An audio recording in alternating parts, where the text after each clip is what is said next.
not. No, she did not. That is not what happened. Listen back. That is not what happened. Okay? What? Hold on a second. Give me your contact information right No, now. I'm going to give you time to speak to you. Hey, That's what I'm going to Speak do. to you after. we got you. No. We got you. You're okay. I don't have to go. You're okay. You're okay. You're gonna be okay. I'm a federal officer. We're here checking on. June 2025, in the Department of Homeland Security entered the office of Democratic New York Congressman Jerry Nadler of New York. They accused the congressman of harboring rioters and proceeded to handcuff one of Nadler's congressional staffers. This is a scene no one thought would be possible in the United States, but here we are. How did we get here? American democracy as we know it is facing an unprecedented storm right now in 2025. Today, we're diving deep into a complex web of ideologies, movements, and active government measures that are scrutinizing and altering the very foundations of U.S. governance. We're talking about new, powerful governmental entities like DOGE, radical anti-democratic philosophies being actioned, and populist movements that have pulled our nation in a drastically different direction. From tech-driven government overhauls to the implementation of monarchist-like ideas and the powerful shaping force of Christian nationalism, these are not isolated incidents. They are interconnected trends, with various actors sharing the immediate goal of disrupting and delegitimizing our democratic system. The frequent appearance of this very year, 2025, in documentation related to these plans has proven prophetic. These are no longer abstract threats, but are our near future and, in many cases, current realities. So let's break down what is happening. First, let's look at Curtis Yarvin, also known by the pseudonym Mencius Moldbug. His neo-reaction philosophy, which fundamentally critiques liberal democracy as inherently flawed and inefficient, is no longer just a theory. Its influence is visible in current societal restructuring. His proposed alternative, replacing democratic structures with a system analogous to corporate governance, led by a single executive akin to a CEO or monarch with absolute power, is finding echoes in current shifts. The key concept in Yarvin's thought, the cathedral, his term for the informal coalition of universities and mainstream media he believes upholds progressive ideology, is being actively challenged and dismantled. The hard reset he advocated is in progress. His admiration for authoritarian figures and states underscores the belief in centralized, unconstrained power that we are now seeing implemented. His philosophy is rooted in white supremacy, including defenses of slavery and a belief that races differ in ways that would imply hierarchy or differing capabilities. These provide a disturbing intellectual framework for some of these anti-democratic sentiments. Yarvin told the New York Times in January 2025 that Black people were better off under slavery. He said, quote, "If you look at the living conditions for an African American in the South, they are absolutely at their nadir between 1865 and 1875. They are very bad because basically this economic system has been disrupted." Despite substantial criticism from academics like Harvard professor Daniel Allen, who deemed his work historically flawed and a danger to freedom and democracy, Yarvin's influence is extended to prominent figures in technology and politics, including J.D. Vance, now vice president, and Peter Thiel. His ideas are cited as an influence on the now operational Department of Government Efficiency. So let's take a look at DOGE. Established during the Trump administration and led by technology entrepreneur Elon Musk, who was notably appointed without Senate confirmation, it has become a powerful force. Its stated purpose was to enhance government efficiency and reduce wasteful spending, but its actions have worked to damage the U.S. governmental institutions and usurp Congress's power of the purse. DOGE's conceptual underpinnings are explicitly linked to Curtis Yarvin's idea of RAGE, retire all government employees, and this is precisely what we've witnessed, a substantial dismantling of the existing federal workforce. This is the Silicon Valley playbook in action. Technologically adept individuals, often from the tech elite, reshaping society now that traditional governmental structures have been sidelined. The CEO-like approach to governance, prioritizing perceived efficiency and decisive top-down action over deliberative democratic processes, is the new reality. Under Musk's initial stewardship, DOGE initiated significant changes. An estimated 260,000 government workers have accepted buyout deals, taken early retirement, or been dismissed. These reductions have impacted a wide array of governmental functions, from public health to critical services and disaster recovery. Software was even developed to automate layoffs. Crucially, then President Trump followed DOGE recommendations to cut agency budgets, an action described by legal analysts as a straightforward violation of Article 1's express grant of exclusive budgetary authority to Congress.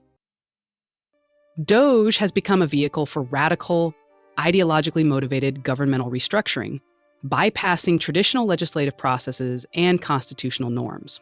The Make America Great Again, or MAGA movement, under President Donald Trump is a dominant force in American politics.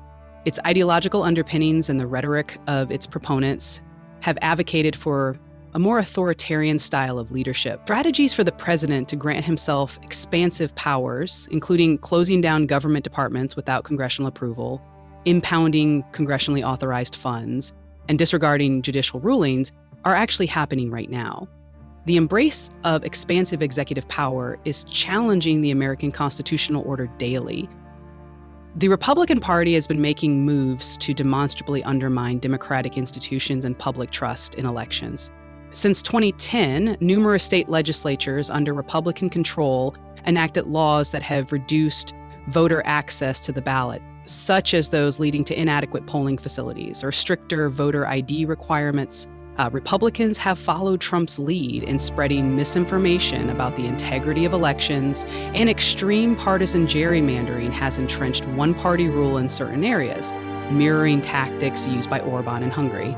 Most critically, the refusal by prominent political figures to accept legitimate electoral defeat, notably following the 2020 election and the January 6th storming of the Capitol, set a precedent that continues to erode democratic norms. The uncommitted stance of a major political party or significant elements within it towards the peaceful transfer of power and the acceptance of legitimate electoral outcomes has jeopardized the security of our democracy. The erosion of this commitment has shifted political contestation from policy debates to existential battles over the legitimacy of the system itself. Research from the Brookings Institution indicating that Republican control of state government correlates with a reduction in states' democratic performance now describes an entrenched reality. Christian nationalism is now incredibly influential and deeply embedded within the Republican Party and the MAGA movement. The belief that the United States was founded as a Christian nation and that its laws and institutions must prioritize Christian values or biblical principles is shaping policy. There's a 2022 Politico poll where 61% of Republicans supported declaring the U.S. a Christian nation. Christian nationalists have been pushing the misleading claim that the U.S. was founded as a republic, not a democracy, to undermine public support for democracy, a narrative gaining traction among Republican voters. This misinformation campaign deliberately distorts history, as the founders' criticisms were aimed at pure, direct democracy like ancient Greek systems, not the representative democratic republic they established. By stripping away this crucial context, the republic, not democracy argument is being weaponized to legitimize anti-democratic sentiments and policies, even though a republic is fundamentally a form of democracy where citizens rule through elected representatives under the law.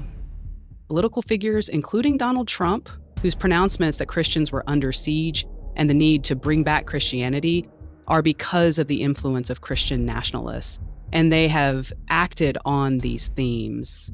Allies, like Russell Vought, the OMB director, and self-described Christian nationalists have successfully infused Christian nationalist ideas into the current administration. The policy agenda is extensive and actively reshaping American society. Terms like sexual orientation, gender identity, and DEI have been deleted from federal rules and legislation. Fundamentalist biblical teachings are a basis for public policy, and access to contraceptives severely reduced. Executive Order 14202, Eradicating Anti-Christian Bias, established a task force that has actively worked to, quote, protect the religious freedoms of Americans and in the anti-Christian weaponization of government, end quote. This is based on allegations that the previous Biden administration targeted peaceful Christians. This version of religious freedom prioritizes conservative Christianity, framing its adherents as uniquely persecuted, and has effectively undermined the Establishment Clause, granting preferential status to one group. With political authority now widely perceived by supporters as ordained by God, opposition is framed not as political disagreement, but as opposition to a divine plan, making democratic compromise impossible and justifying extreme measures. Tactics like suspending civil service laws, dismissing public employees, weaponizing the federal budget, and altering laws to consolidate power are now features of our landscape. Testimonies from those who fled authoritarian regimes, noting parallels like attacks on media and an atmosphere of fear, describe our current reality. This is the state of American democracy in 2025. The push towards autocratic leadership, the systematic undermining of democratic institutions, and the powerful ideological drive of Christian nationalism, all comprehensively outlined in Project 2025, are no longer future threats. They are the defining characteristics of our current government and society. Yarvin's ideas provide an intellectual basis for the rejection of democracy. DOGE and RAGE provided the pathway for crippling and politicizing the federal government. The MAGA movement supplied the populist vehicle for leaders who disdained checks and balances. Republican Party strategies at the state level diminished voter access and fair representation. And Christian nationalism, through Project 2025, has delivered a federal government guided by biblical principles, staffed by ideological loyalists, and empowered with sweeping executive authority.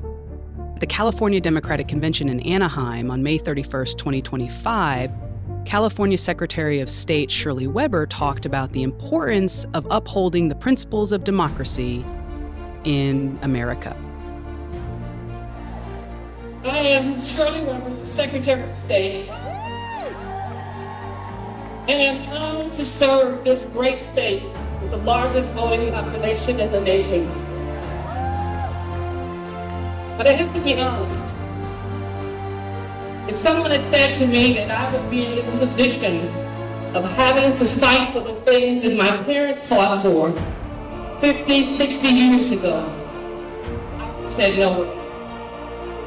No way will we ever decide to go back and to give up what we had fought so hard for so many years. And yet here we are, litigating the issues that we had to litigate years ago about the right to vote. And those of us who can stand and be counted for.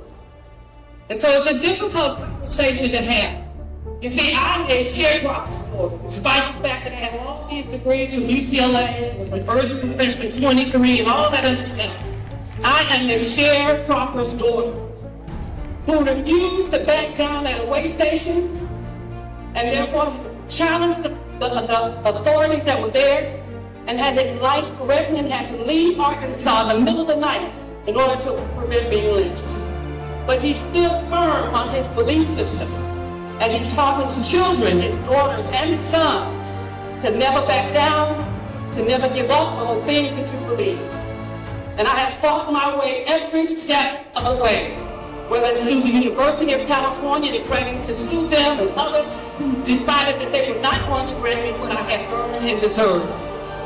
And it becomes important for us to understand that this is who we are. We are people who fight, not occasionally. We don't win the war and then go home and pack up our things. We know that we will fight all of our lives for what is right and what is just and what is good.